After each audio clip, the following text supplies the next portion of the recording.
We received news at the beginning of audio editing that two of the people who have inspired our characters on this episode are sick with the coronavirus, so please keep them in your prayers.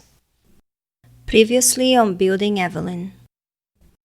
She told Evelyn to go inside and kept on walking towards the man and telling him to leave at once. As she approached him, she noticed he had one of his hands inside his pants.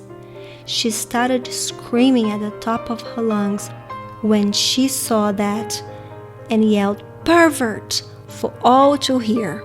That's when the man started to run, and Peace, who was coming home from work, ran towards his wife, asking what had happened and who was the man running. She told him quickly what the man had done, and Peace turned around and ran furiously after the man who was... Hello and welcome to Building Evelyn. This story is based in true events, but written with a bit of fiction. Each chapter of the story is written by a different writer, and each writer not only continues the story using real events and facts, but also puts their own twist on the previous writer's idea to keep the story moving. I am Jackie Pesal, and Chapter 5 was written by me.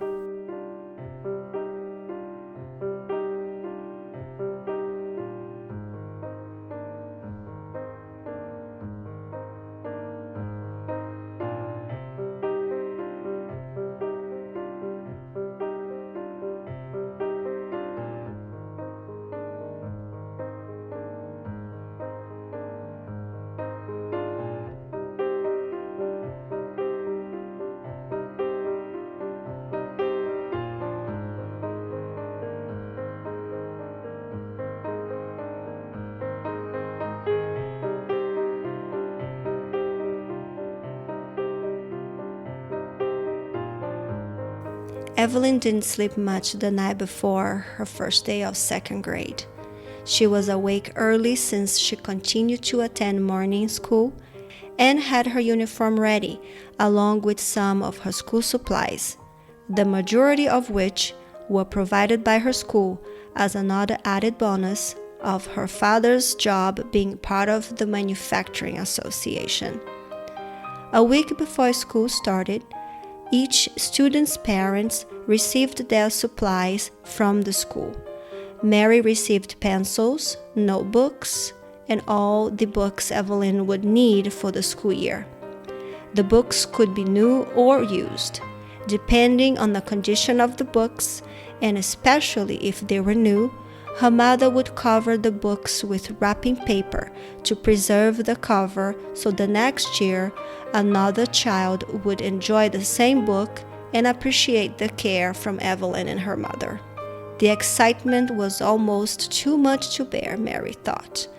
She just wanted to make sure everything was orderly, but Evelyn was running through the house, pulling her father's hands to take her to school even before eating breakfast.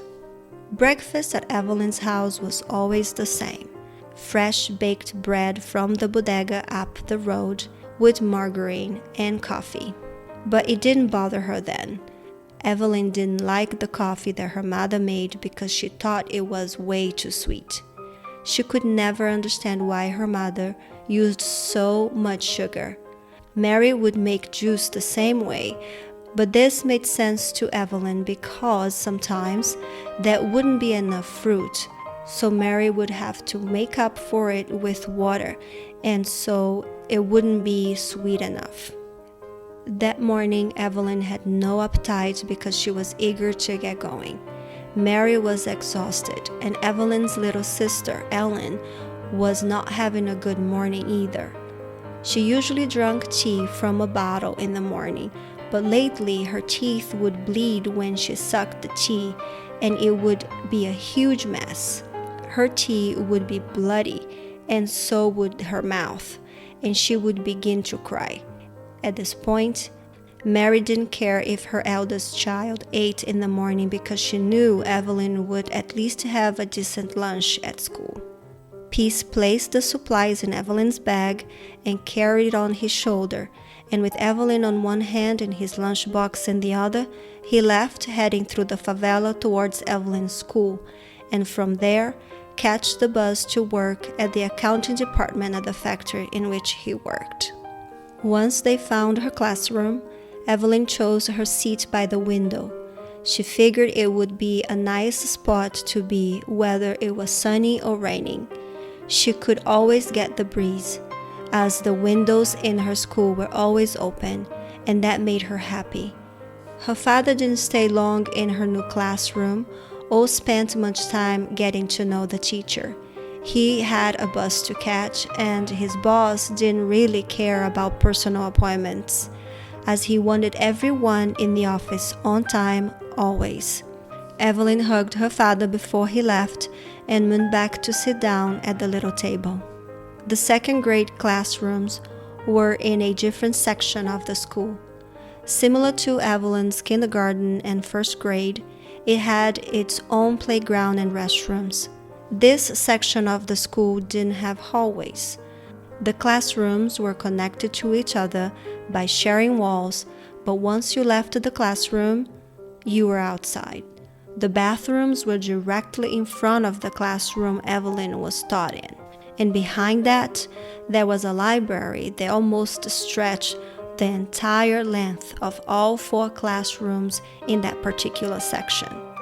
Behind those 4 classrooms was a well-maintained greenery, a sidewalk, and then finally the preschool classrooms. The exterior walls of the building were a bright yellow color, and all the grounds were either sand or grass.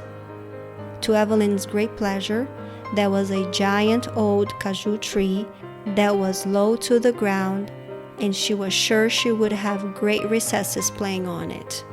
The tree was in the middle of the playground, which also had a swing set, a merry-go-round, and monkey bars.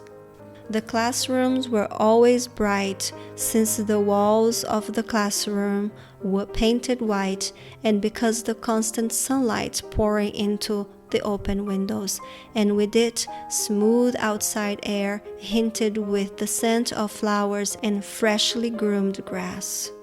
There were 2 large fans on the ceiling, and the children fought to get the desks that were directly under them. Evelyn was happy there, learning, playing, and making new friends. She met a little girl her age named Ella, who had later become her best friend. They would venture around the school complex together, and on occasion, Ella's mom would supervise their adventures, and sometimes she would even join in with the children before it was time to part ways. The children would hug and say goodbye until the next day, going to their separate homes.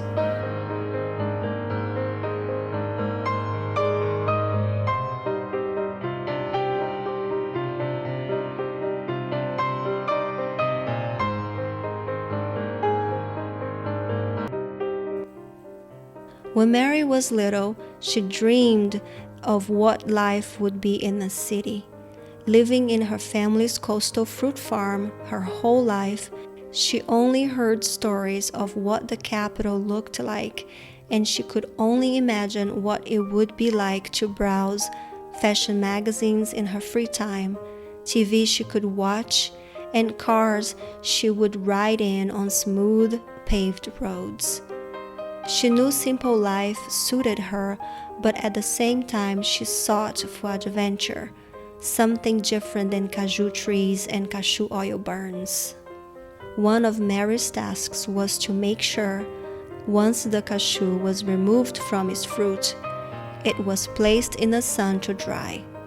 They had an area on the farm that was a wide open space with no shade, so the sun would touch every inch of ground. Her siblings would spread a tarp-like cloth on the ground and secure it with pieces of wood, and then Mary would dump the nuts on it and spread them evenly so each one would get its sun time. Every nut needed to dry completely to be able to be set on fire, since every nut needed to dry completely to be able to be set on fire, and the sun was the agent to dry the nut's natural oils. This process took many labor hours, as Mary had to churn the nuts every so often and place the dried and ready to be cooked nuts in a large plastic pail. If the cashew was not completely dry and it was set on fire, the oil would make small explosions during the cooking time, shooting hot oil in every direction, burning everyone in close proximity. Mary's siblings would say that every burn scar they had was her fault because they said it was her job to make sure the cashews were completely dry, and that if they weren't, she was to blame.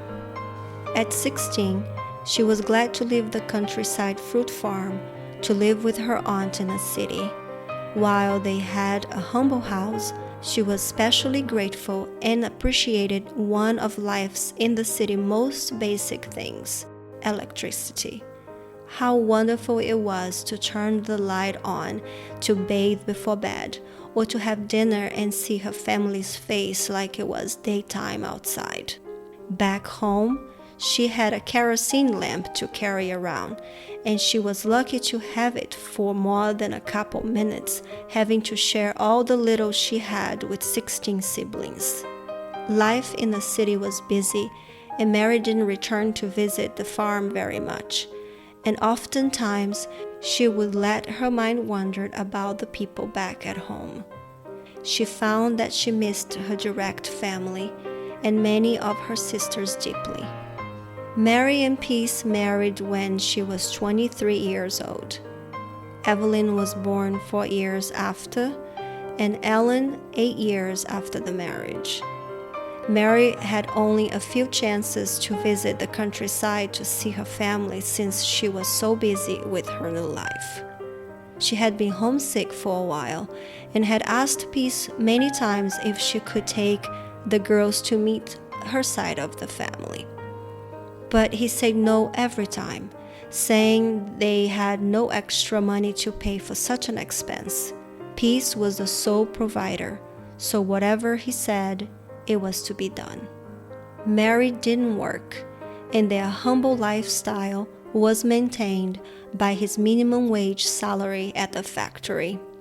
Extra money was almost a bad word in her house, and lately he was always angry when he was sober. When he was drunk, he was impossible to talk to, so she kept her distance and didn't press him, afraid he would push her around. When the news came that her mother left her father and moved to a different state, Mary was sad and cried out loud. She had to go and see how her father was doing, how things were on the farm without her mother. One particular day, Mary was sitting at the circle table in the kitchen when Peace walked in and complained with an angry voice. "What is wrong with you? Are you just crying for nothing now? Give me a break." And with that, he stormed out of the room, giving her no chance to reply and offering no comfort. He left Mary and the children alone in the house often, going to the bodegas to drink.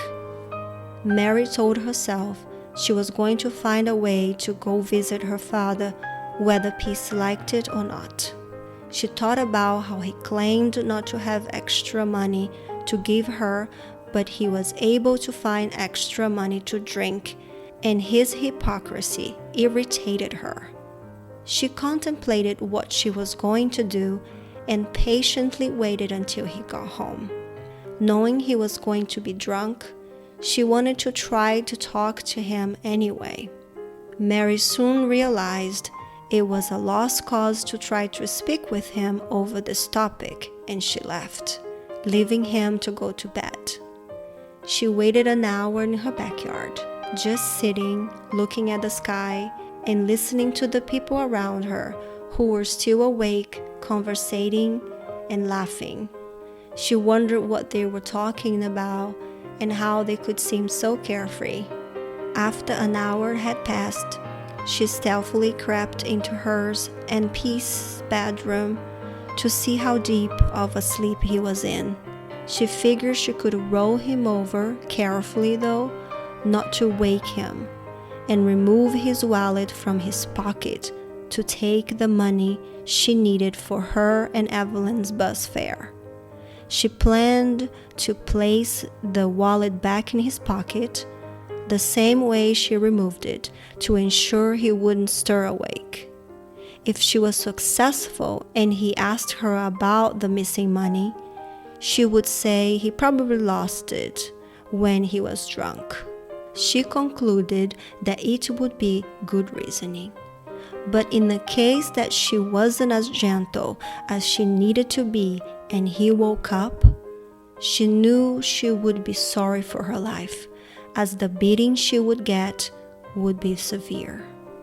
Turns out, she had no trouble rolling him slightly and removing his wallet. But as she was looking through his wallet, he shifted in the bed. Her heart froze, frightened that she had been caught. She immediately began sweating bullets, and almost automatically she ducked as he yelled, "What are you doing here, bitch?" Mary was shaking with terror, not knowing what was going to become of her. She still clutched his wallet in her hands. She prayed a silent prayer that he would not get up and see her crouched on the floor beside the bed. As if nothing had happened at all, Peace rolled over to his side. She waited a while, not sure of how long, considering it felt like hours, and quickly stood, and as if in one motion she removed the cash from the wallet, placed it back in his pocket, and turned for the door, leaving the room speedily. She was practically running. She was shaken when she got to the kitchen and searched the room for an unsuspected place to hide the money. She shuffled out the kitchen, going outside, welcoming the chilly night air into her lungs. The next day, Peace noticed that some of the money from his wallet was gone. He tried to retrace his steps from the night before, in hopes he would find the missing money, but it was a lost cause because he couldn't remember anything. He grew upset that he couldn't find it, but the idea of his wife going through his wallet that night never once crossed his mind. He decided not to mention anything to her because he figured it wasn't any of her business. A week later, Mary informed Peace that her father had called, telling her about her mother leaving. She claimed that he told her how much he missed her and how he wanted to see her and the girls, so he was sending her money to cover the bus fare. Peace listened to the story and calmly said, "Who is going to cook while you are away?" She replied saying, "I can cook everything and live in the fridge. That way you will just have to heat it up." Peace looked quizzically and finally nodded in agreement. Mary was happy that her plan had worked, and she began packing for her and the girls. She made sure to inform Evelyn's teacher about the trip, so they knew to send home the homework for the days Evelyn would be gone. Mary planned to make the trip the next day. It was the children's first time going to the country to visit family, and they were both excited. Mary had told Evelyn that the farm was very big and that the trees were very tall. But all Evelyn really cared about was getting to see the horses. Evelyn was informed that there were 4 horses who loved to bathe in the lagoon. The journey there was quite the distance. Mary explained to Evelyn that they needed to work together to make sure the 3 of them stayed safe.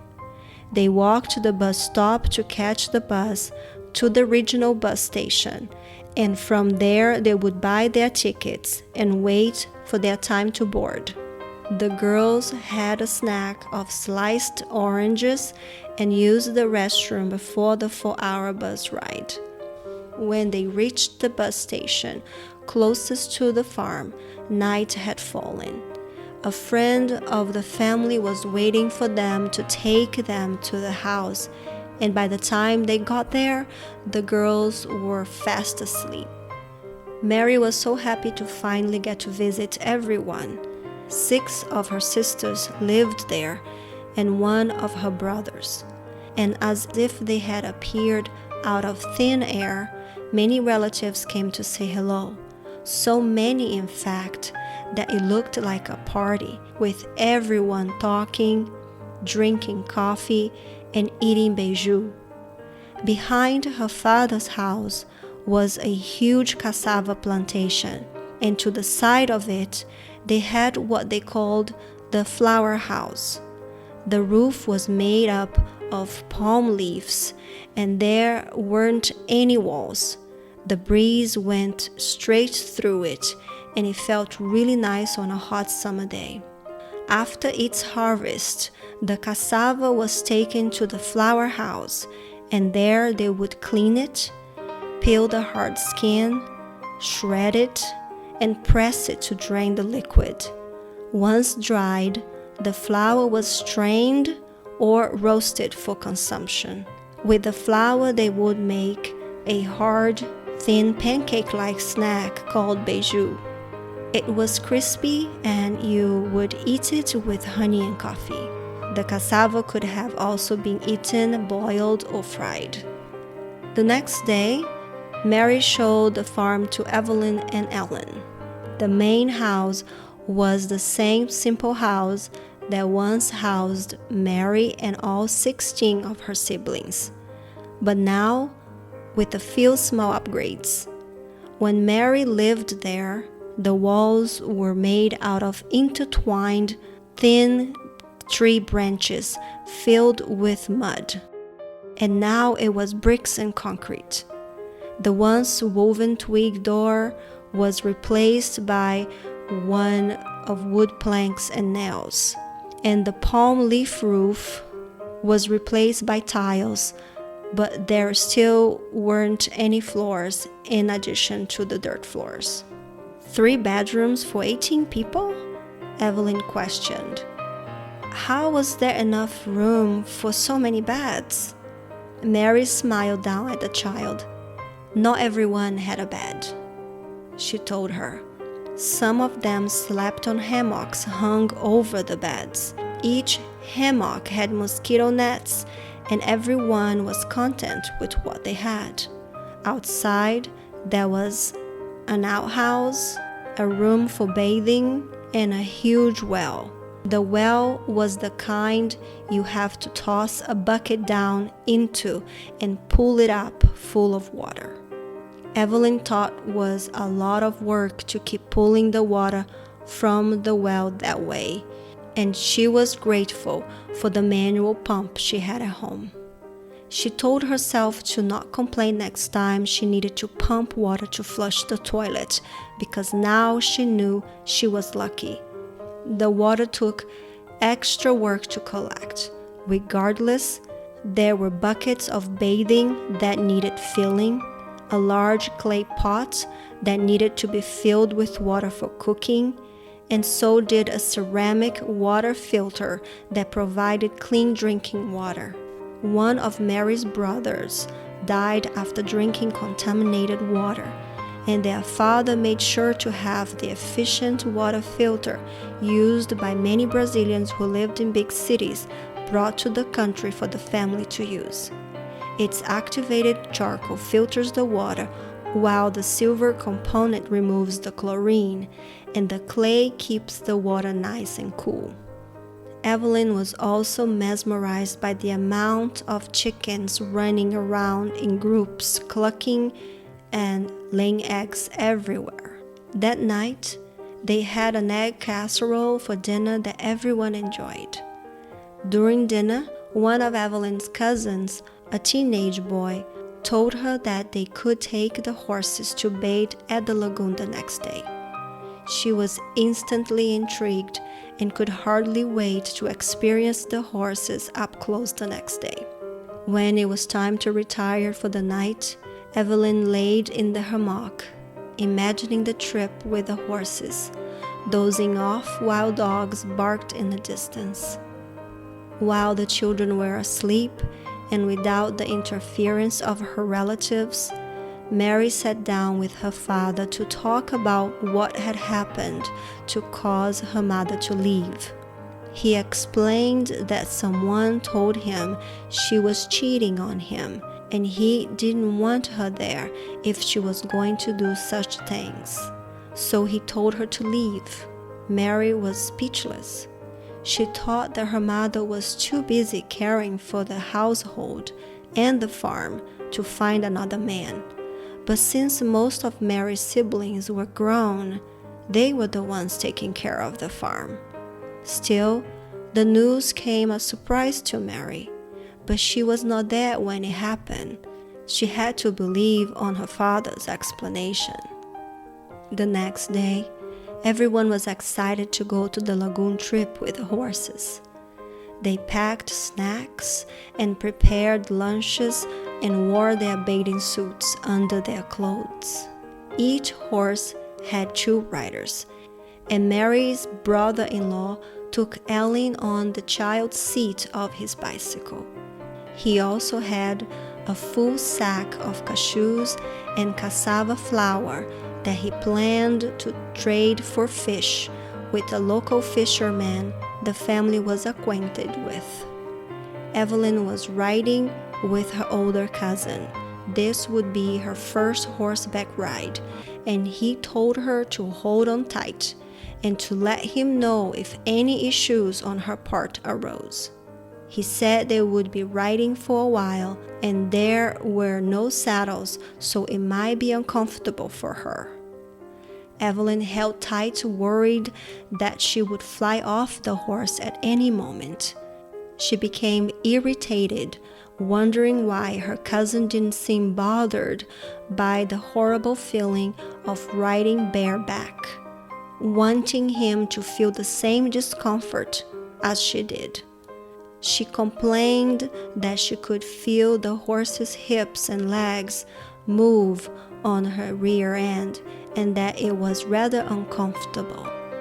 He explained that it was probably the horse's spine that she was feeling, and she had to deal with it a little longer because they were almost to the lagoon. To Evelyn, the trip took forever and she wanted to dismount as soon as possible, but for some reason everyone else seemed to be having a great time, and even Ellen looked as if she enjoyed her bike ride. Once there, the horses went to relax in the lagoon, and so did most of the people. Evelyn was afraid to go into the deep part of the lagoon, not knowing what could be lurking at the bottom. Just to be safe, she stayed in the shallow water, playing in the sand with her sister and cousins. Mary saw that the girls were playing safely, away from the water, and stayed in the lagoon to chat with her sisters, who also went along. She shared with them that she had a chance to talk to their father about their mother leaving and what he told her about why it had happened. The ladies looked at one another confused and shook their head in disagreement. One of them said that what she was told was not what happened at all. They told her it was actually her father.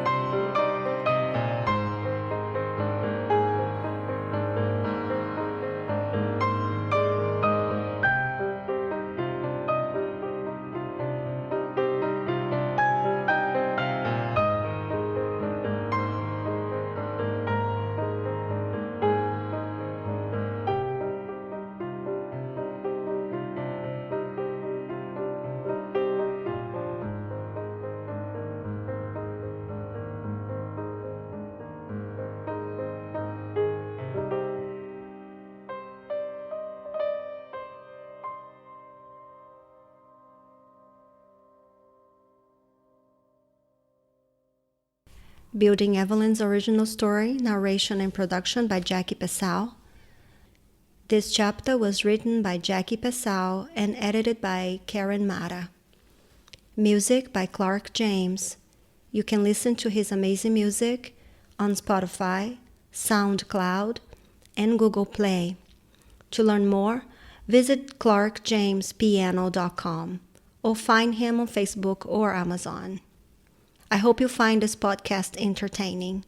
If you are interested in contributing a song or to write the next chapter of the story, submit an email at info@buildingevelyn.com and we will consider featuring it. If you want to get in touch with us, find us on WhatsApp at 513-580-4595. For more chapters, listen on your favorite podcast player, our YouTube channel, or head over to our website, BLDGEVELYN.com. That is BLDGEVELYN.com. And while you are there, consider clicking the donate link. That would be so nice of you.